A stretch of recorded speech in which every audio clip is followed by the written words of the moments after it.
Welcome back, everyone, to another chapter of exploring the world of high-end restaurants. So, today we have a rather interesting look at one of the two-star Michelin restaurants in San Francisco's Mission neighborhood. What I'm talking about, of course, is Lazy Bear. Lazy Bear does things quite a bit differently than most restaurants. When you think of ultra fine dining, normally you think of those pristine white tablecloths, the impeccable service, and way too many spoons to be able to choose from. And no, look, now you've made a fool of yourself because you've grabbed the wrong one. Oh no, not a Lazy Bear. They are the complete opposite of that. Effectively, it's like the best dinner party you've ever been to.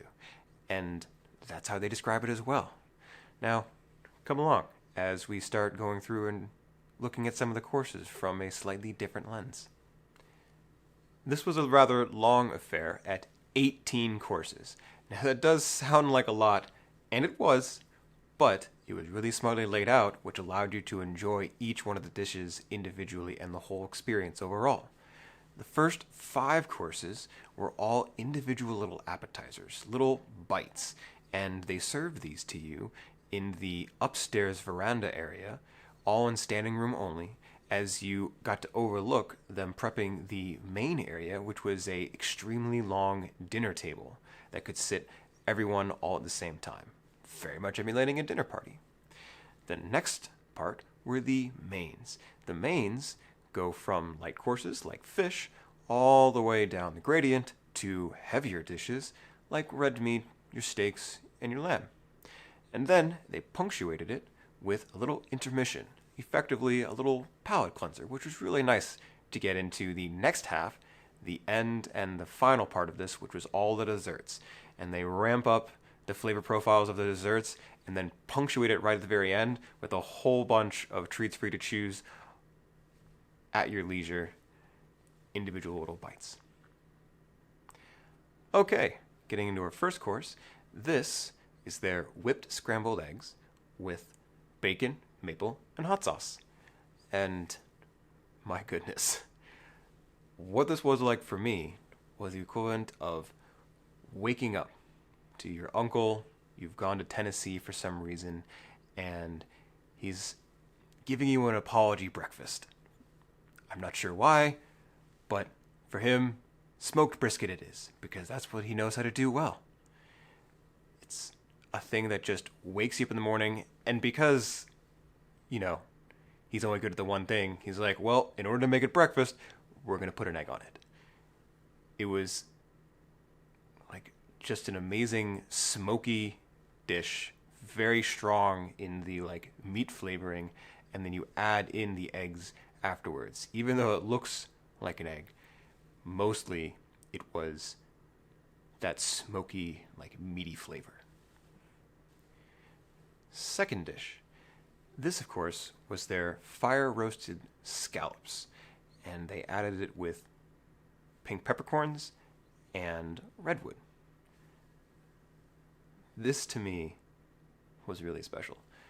It was like being in a bed of flowers in the middle of a lemon tree grove, and then all of a sudden you decide to just fall backwards onto a pillow in the middle of these bed of flowers. Just extremely light, strong scent of lemon, and then just the comforting, deflation of that pillow as you fall back into it. Third course. This was the green and white asparagus, grilled and poached. This was one of the best dishes on the whole damn menu. I don't even know how they did this. It was incredible.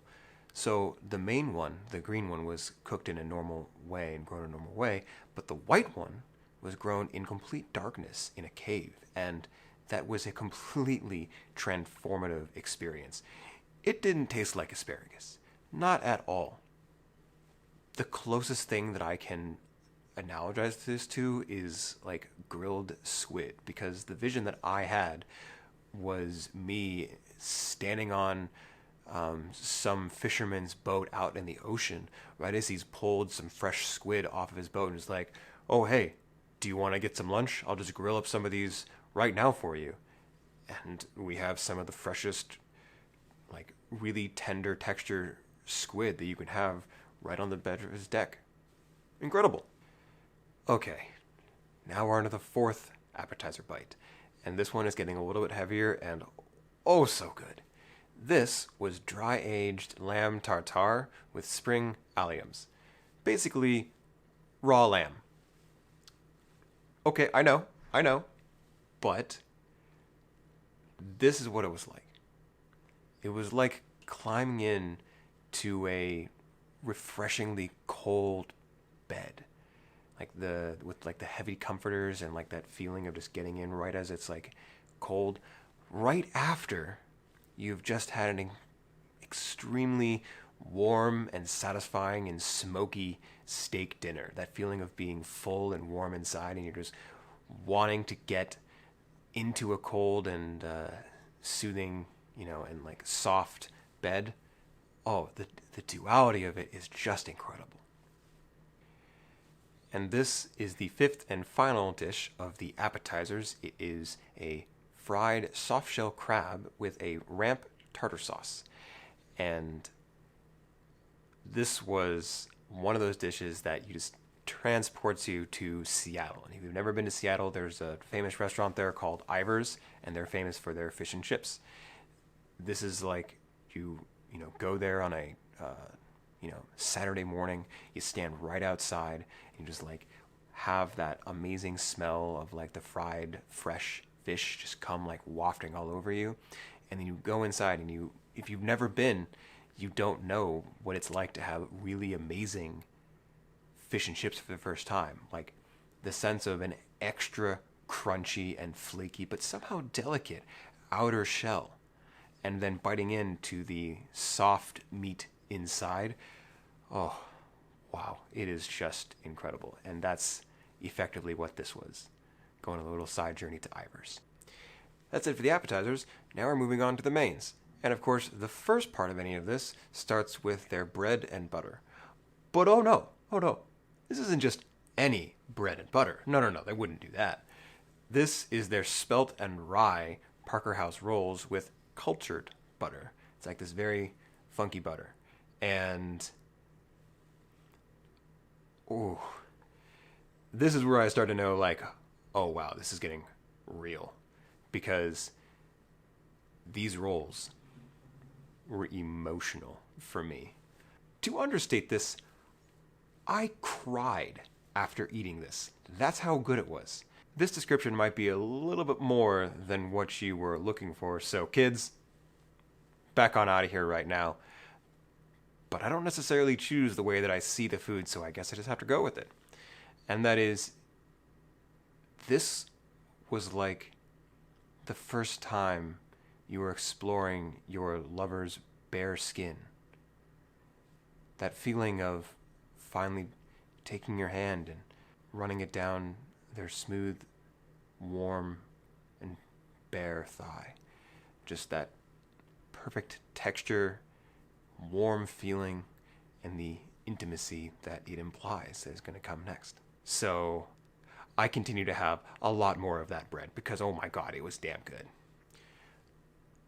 Okay, this is the seventh course, and it is the first of the fish courses. This is a Monterey king salmon with apple, nasturtium, horseradish, and lovage, which is a complex term for like a bunch of little side pieces. Don't worry about it. The important part is what this looked like to me. So this was like being in a cabin in the Pacific Northwest, and you take open the door and you open it, and it opens out to like that oceanside drop off where you have all of the pine trees surrounding you, but you're still close enough that you can get the sense of the sea rolling in. Like it's this nice nice breeze, this nice like Pacific, wet and temperate breeze that's like coming on over you. And you combine that with the smell of the pines inside of your nice and warm textured Pacific Northwest cabin. This was the eighth course, and this was English peas with a country ham, some pickled ramp, and a egg yolk fudge. And this was a complete nonsense of a dish. It was incredible. Imagine for a moment, you're standing under a waterfall, but the waterfall has both hot and cold water pouring on you at the exact same time. And you're standing at the bottom of this waterfall while on top of a rock that's covered in this like really nice, soft, textured moss under your feet. And then all the while you take, a nice, thick, smoky soap and you like lather yourself up so you get this wonderful foam as well, this wonderful foam to get you. And you can kind of tell off in the distance that there is a warm and smoky campfire that is ready to be warming you off as soon as you get out of this nonsense waterfall. That's what it was like for me. This is our 9th course. It is a Sacramento white sturgeon with shellfish, morels, white asparagus, and sourdough. And the first thing that I thought after having this was, well, fuck me, because this dish was absolutely incredible. Effectively, it was me holding a pillow of foam somehow next to a stream in the middle of the forest, being overwhelmed with the smells of the forest while embracing all of those textures. And for the second time this dinner, it basically caused me to cry because of how emotional it was. It's just incredible. And that wasn't even the end of it, because they also had a little side dish, which was the shellfish. And for this, they had done some sort of like magic with the broiler, and so it didn't even taste like your normal experience of shellfish. This wasn't really shellfish. What this was a grilled cheese sandwich on a cold night, possibly after a power outage where you're left in complete darkness and the only thing you have to enjoy is this perfectly done, yet simple, grilled cheese sandwich. But it's the feeling of having that and having that warmth back after being all alone in the darkness. Well, we're now up to course 10, and this was Monterey Bay abalone with grilled onions, brown butter, little gems, and some toasted grains. And this was a little bit different. If you don't do abalone right, it's terrible. This one was really good. And what it actually was the equivalent of savory gushers. That's the only thing I can think of, is if somebody took that, old candy that they get, like the gushers where they have like the kind of chewy outer shell and then like the insides are all liquidy, and then replace that with something that's actually good and savory. And then if they continued that with the inside being filled with a risotto and then little like crunchy bits, if you will, to provide a very interesting texture. So it had like all of these amazing, fabulous experiences with how they had necessarily done it. This is the 11th course. It is a grilled, dry-aged Sonoma duck with beets, rosemary, cocoa, and mandarin. And I know at first glance there's no way those are going to be able to work together. Cocoa and orange and rosemary? I don't know. Oh, they definitely know, because this was fabulous. And it had one of the most interesting visions for me, which was I'm in the middle of an orange orchard, and I've got a foam roller, and I'm foam rolling on the ground. But it's the middle of fall, and it's that time when you have, that kind of transitioning from late summer into early fall, but all of the leaves have turned, red and beautiful, and they've fallen on the ground, and now you have like this crunchy ground underneath you. So here I am on top of this foam roller while I'm rolling on top of all of these crunchy leaves, so I can hear the leaves, but I feel the firmness of the foam roller, all the while being surrounded by fall smells and the orange orchard smells, making it for an amazing combination. And that wasn't even the end of it, because they have a secondary dish as a side that went with it. And the only way I can describe this is it's a meat tart. It's a meat dessert. It's like a meat cheesecake, if you will. And I know that sounds god awful, but they made it work. I'm not even sure how. They basically took the taste, if you will, of like a savory meat, and then they mixed it with the texture of a cool and smooth gelatin-like tart. And so it's this duality that you have between the two of them made for an amazing and very novel experience. This, of course, is the 12th dish, and it was the apex of this dinner. No question. In their own words, it was the carrot barbecue, and it had cured carrots, a Wagyu ribeye, and some oxtail jus. And my goodness, these carrots were transcendent. I actually think that I am incapable of describing what it was that I experienced at that point. I have no ability to translate it into words that would be meaningful to you. But effectively, it made me feel like I had lost my ability for coherent speech at that point. But through another means. But I do know what this steak was like. That one was like telling the person that you love them for the first time. That feeling of dry mouth, holding back tears, and an anticipation bursting forth in an emotional tidal wave of warmth and flowers.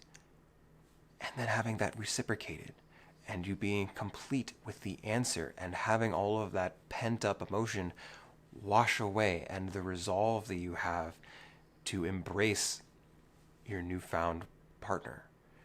All of that in every bite. Okay, so now they're over with the main courses, we have the intermission, which in this case was a dish called milk and honey, and it was jasmine rice and sweet alyssum. Now, imagine for a moment that you have a beekeeper, and he's gone out and he's taken his beehive, and he has decided to freeze it, but only partly, and then smash it, and then puree it. And you sitting on the sidelines in your bench just looking over and just asking why. And he looks back and he says, "Because, son." And he gives you a little bit of it, and now you understand all of the process you can feel and you can taste in that thing. And it was very like light and just completely clears your mind of everything else. You don't need a more complex answer than because. So this is the 14th course, and this is where the flavors really start to ramp up. It was just called strawberry, but it also had caramelized goat milk and cashews and elderflower. And the only way I can describe this is as if it was Plato's strawberry. If you're familiar with Plato's cave, what he had was the chair that nobody else had ever seen before, and then somebody goes out and sees the original chairs. This was like that for strawberries. I don't think that I could have experienced a more quintessential strawberry flavor. Just all of the components and the parts of a strawberry, and it's like your entire world has now been changed, in which you see this as the ultimate strawberry that which all others are made for. And that change in worldview is effectively what this was all about. Suffice to say, it was very good. Okay, and now these are the last 4 dishes all at the same time. They brought out this whole plate. Each person gets one of the 4, and you all go home happy. So, in order, the first one of this was the apricot bonbon. And the flavors in this were very much shining through. Effectively, it was like being in a cold Christmas shell, like those snow globes that you have, but filled with a farmer's harvest. Where you go for that one. So the next one was the spearmint macaroon with white chocolate filling. And this was spearmint personified. If you've ever walked into or had the opportunity to walk into a mint refrigerator, it's the sense of the mint oil just barely being held back by these big heavy doors, and like you can just feel the sensation of spearmint on the other side of these doors, and it's like you get colder and you just like touch it. You're like, oh, that's cold, and I can already feel just from the contact the density of spearmint in this. And that's what this was for you. It was quintessentially mint. So for the next one, we have a simple ice cream sandwich with a banana malt. And there really isn't much to say about this one. It wasn't as descriptive as the others, so I apologize. But effectively, it was pretty much just a banana smoothie between two pieces. Very, very tasty, but didn't really leave me with much of a vision. So sorry, guys. And of course, the last one is the carrot gummy bear. And my goodness, Lazy Bear knows how to work with carrots, and they know how to work with bears. So this was like their little swan song right at the very end, because it has ruined me for gummies hereafter. And I love gummies, so this is a bit of a problem for me. I am going to have to measure this to all of the gummies moving forward, and they're all going to lose. So that's just unfortunate. And that concludes a dinner at Lazy Bear. Truly one of the best dinner party experiences that you can have. And if you are looking for a first-time foray into some nice fine dining, and you want to get that amazing food, but you just don't want to feel so anxious and uptight by going to a super fine, white tablecloth place, then this might be for you, because it is just amazing to be able to go in, completely relax, chat with all these new strangers. You're all at the same dinner party. The chefs are incredibly understanding and willing to be able to help you out with any needs that you might have. It really is worth it, and I would recommend anybody going to it. And of course, if you want to see more content like this, I'd love to have you. So stick around, subscribe, and I'll be back for the next time we get together.